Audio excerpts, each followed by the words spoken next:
আমরা Islamic finance কোম্পানিগুলো regular bank থেকে লোন নিয়ে আপনাদেরকে ফাইন্যান্স করি। এটা সম্পূর্ণ একটা মিথ্যা কথা, এটা কোনোভাবেই সত্য না।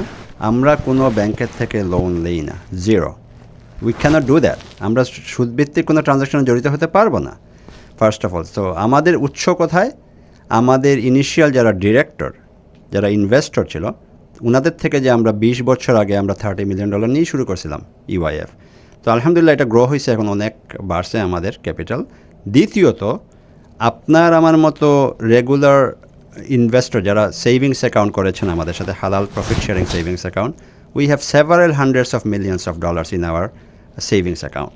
সো ওই টাকাটাই আমরা ইউজ করি এইসব ট্রানজ্যাকশনে, হোম ফাইন্যান্স বলেন, কার ফাইন্যান্স বলেন, এগুলোতে আমরা ইউজ করি। এবং এখান থেকে প্রফিট হওয়ার পর আমরা ক্লায়েন্টকে আবার প্রফিট শেয়ারও করি। এস্টিমেটেড প্রফিট যেটা হয় আমাদের এক্সপিরিয়েন্স অনুযায়ী, সেই অনুযায়ী আমরা শেয়ার করি। তো এই টাকাগুলোই কিন্তু আমরা ব্যবহার করি ট্রানজ্যাকশনের ক্ষেত্রে। আমরা কোনো ব্যাংক থেকে লোন নেই না, not even at the back end. আমরা কোনো ইন্টারেস্ট ভিত্তিক কোনো ট্রানজ্যাকশন করি না। তো ফ্রন্ট এন্ড ব্যাক এন্ড কোথাও আপনি পাবেন না আমরা ইন্টারেস্ট কোনো ব্যাংক থেকে লোন নিয়েছি।